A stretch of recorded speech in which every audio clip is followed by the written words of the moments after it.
All right. Well, the other day when I was riding, I noticed that my front brakes are getting a little bit tight, and you can see that it still rotates, but when I pick up on it, I mean, it'll actually pick the bike up.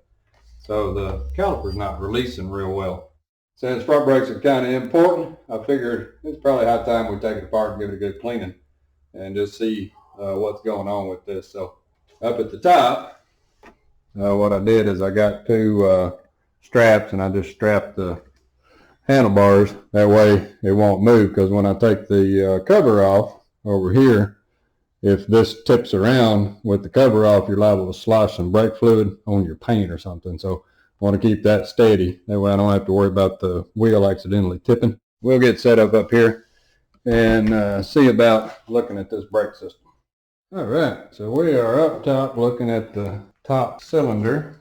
And before I do anything on the bottom, what I want to do is open this up. I haven't had them off in a while, they're kind of tight. Open this up and just make sure that there's nothing down in those little tiny ports.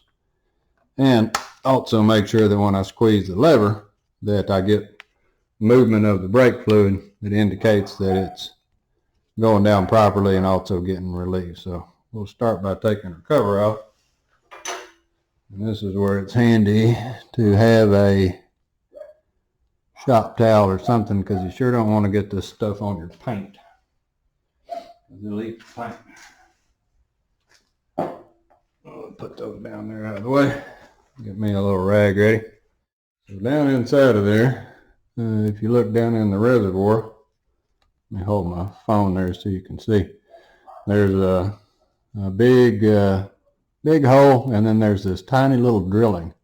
And that little drilling that's up on this side is to relieve the pressure and let the fluid come back into the reservoir when you release the caliper.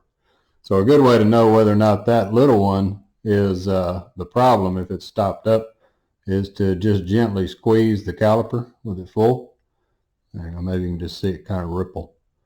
So I don't make a mess. But what it's doing is pushing some fluid back out of that little relief until it gets past it. And once it's past it, when you squeeze on down, it's what tightens the brake. So you can see it actually do it inside of the other one. And so it looks like everything up top here is working. I get that little squirt that I seem to be making a pretty good mess with. I got to get some alcohol and wipe this off. But everything up top looks good. Had it not squirted that out like that, what I would do is just take a little tiny piece of wire. I don't even see it. But just take that little piece of wire and run it down in that hole and just make sure that there's nothing in there. So everything looks good up top. So it looks like our problem is going to be down on the bottom, and we're going to have maybe a dirty piston or something going on down there. So it looks like we got to go down to the bottom. Everything up top looks fine. So we checked up top and didn't see any issues with the master cylinder. I could see in the larger of the two holes up there that you could see the spring moving, and so I could see the plunger coming back. And then also verified with a little tiny piece of wire that there was nothing stuck in the little return relief. So everything looks good up there. It squirted brake fluid all over the place, and I had to alcohol that up. So looks like down here we're going to have to see what's going on with this caliper. So it's not too hard to do. Just got to get a wrench in there on this bolt. So it's I think it's a 12 millimeter. Yeah. So we can do it, break that nut loose without hitting our paint. So then we just have to go down to the bottom, and we got to take the bolt out.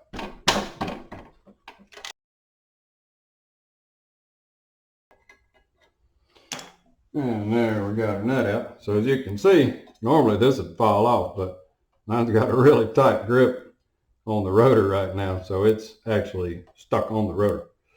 And so just keep up with everything. So the bolt, it's got a washer on the bottom. It's got the sleeve that goes over the bolt to lock down.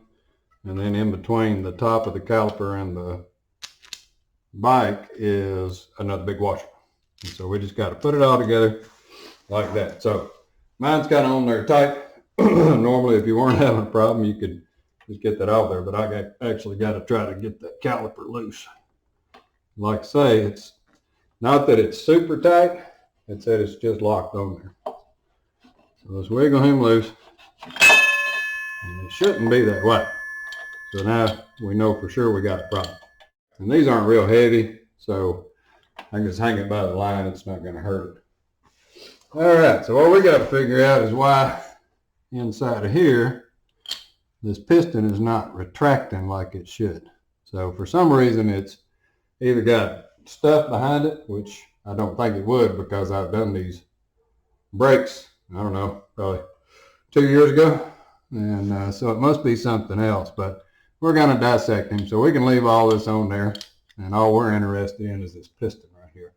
So first thing I can do to kind of get me some access is to take this little clip off that holds the dust shield.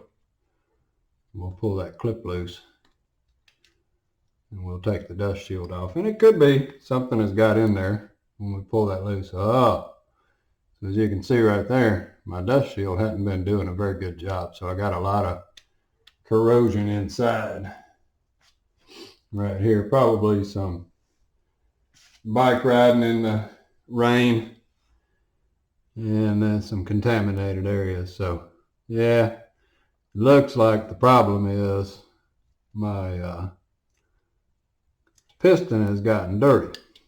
Okay, so definitely a lot of funk in behind there. Doesn't look like it's oxidized so much as it's just nasty. So now we just got to get that piston out and we want to clean it. Now it's not leaking or anything, so I don't plan on putting any seals on it unless when I get it off there I see that something's damaged. What I got to do is get that off there. So what we're going to do is let the bike do some work for us.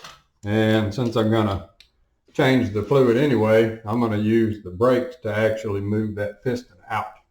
Because what I'm going to do is go up there and squeeze the brakes, and I'll just keep refilling the reservoir. So I'll load it up, it'll move the piston out, take some of my fluid down, then I'm going to put more fluid in there, top it off, and I'm just going to make the brake system push that piston out for me versus me trying to pry it out of there. All right, so I got it kind of turned around so we can see what's going on. Get my wrenches. And so what I'm going to do is just keep pumping and refilling the master cylinder up there until it pushes this piston out for me. And that saves me a lot of work. Just let the hydraulics do the job for me. And so I got it leaning away from the bike. That way I don't have to worry about that stuff getting on my paint. And then I got something down here to catch it when it pops out. And so since these guys are below, I'm going to go ahead and just take them off. All right, so we're all set up. So all I'm going to do is go up to the top, and I'm going to keep pumping the brake and putting more fluid in there until I push that piston out.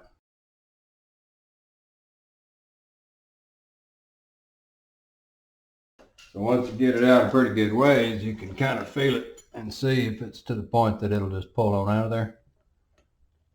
If not, you'll have to pump a little further. Yeah, so it's not ready. It's starting to leak, but it's not ready to pop out.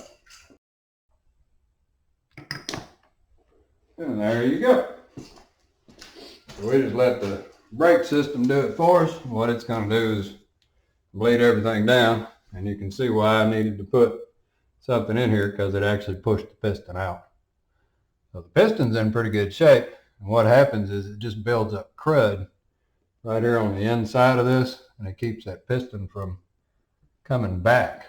And so what I need to do is get in there and clean all that out, clean the sides of this off, and then we'll refill it, and we'll get our brakes working again. If we wanted to, we could take it to the buffer, and I can just buff that down. I guess I could do that while I have it off here. So I'll just take it to the buffer, and like I say, it's pretty smooth. There's one area right there that's got a few little rough spots on it, so I'll take it to the buffer and buff those. All right, so I took it over to the buffer and just buffed it out with a cloth buffing wheel and some clay compound I had on the wheel, just to make sure that that's really smooth. So we got that. Definitely once you got it buffed out, you don't want to set it on the concrete, so we're going to set it on a cloth. Now up inside here, without disturbing that seal, I want to get any of that corrosion that's built up inside of there out. And little funky stuff that gets in there. I don't know if it's like crystallized brake fluid or road garbage, who knows what it is, but it gets in there. So this is just something that has to be done. Like I say, it's not difficult to catch it in time.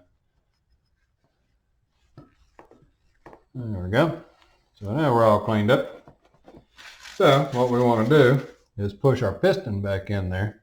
But in order to get the piston back in there, we got to break this valve open so we can let the air out when we push the piston back in. So let's open up our bleeder. You have to get a hammer because it's been a while. We just want to open up the bleeder valve. There we go. And that's going to give us somewhere for the air that's inside the pocket there to go out. So we got a piston and we want to use something to lubricate it with, so might as well use the brake fluid, right? Let's grab our brake fluid. So we just want to get a little brake fluid on our fingers. Use a glove if you want to. Doesn't bother me. Alright, so we just lube up our little piston. And what we're going to do is carefully put that back in there. And it's a tight fit, so you can't jam it in there. But with this relief open, then the air is not trapped in it. So the only thing you got to do is worry about getting it straight. So you can hear it popping that air off when I put it in there. Just want to make sure it's not crooked. All right, so we got it part way in there. It's looking pretty straight. So now let's go get us a C-clamp and we're gonna push it back in there. You'll get it. I mean, it's real easy. Like I see, I'm turning it. Once you get it and it's not bound, see, I can turn it with one finger. So what you have to do is just move around. Once you get started, move over to this side, move to that side, move back and forth until you get it free where it'll move. So what you want to do is push it all the way back in to the back.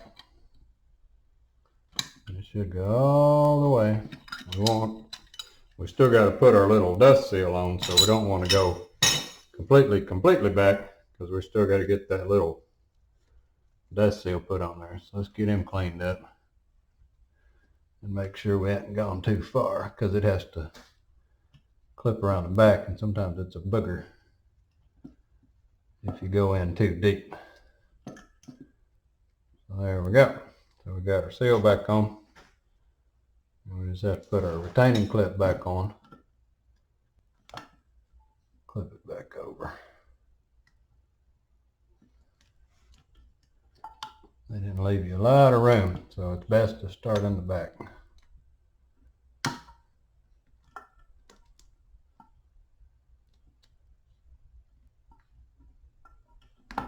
There's the top.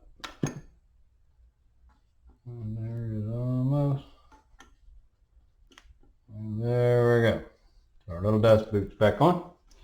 So now, with the boot on, go ahead and finish out, because you want to get as much air as possible out of it, because it makes it just that much easier to reload the brakes.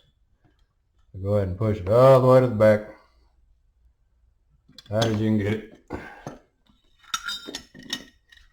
And there we go. And now I'm just going to hand close that bleeder.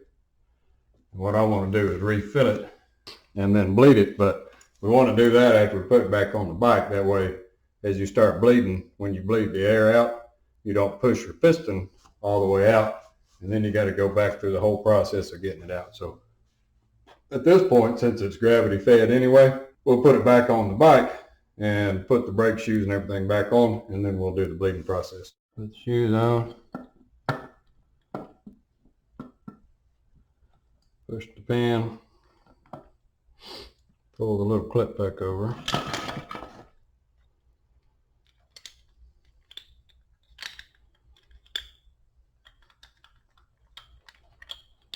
Until that's tight against the wall.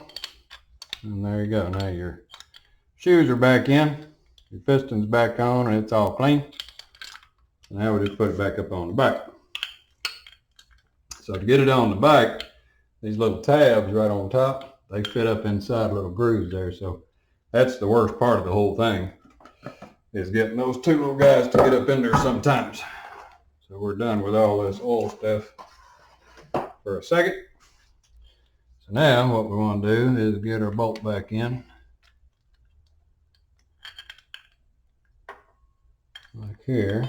And we want to get our shoes on.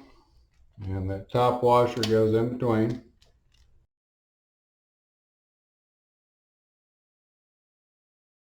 We'll put our little plastic cap back on. And we've got the reassembly done. Now, all we got to do is bleed the brakes. Alright, so let's take our fluid. Let's go up here and refill the reservoir. So it doesn't do any good to pump. So what I want to do is squeeze the brake and then close it off. And then release the brake and let it pull something down. And then squeeze the brake.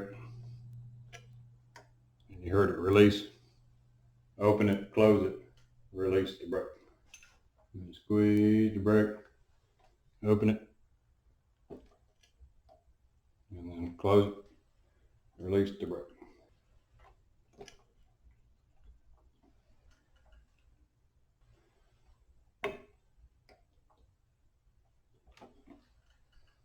What that's doing is slowly drawing that fluid in there.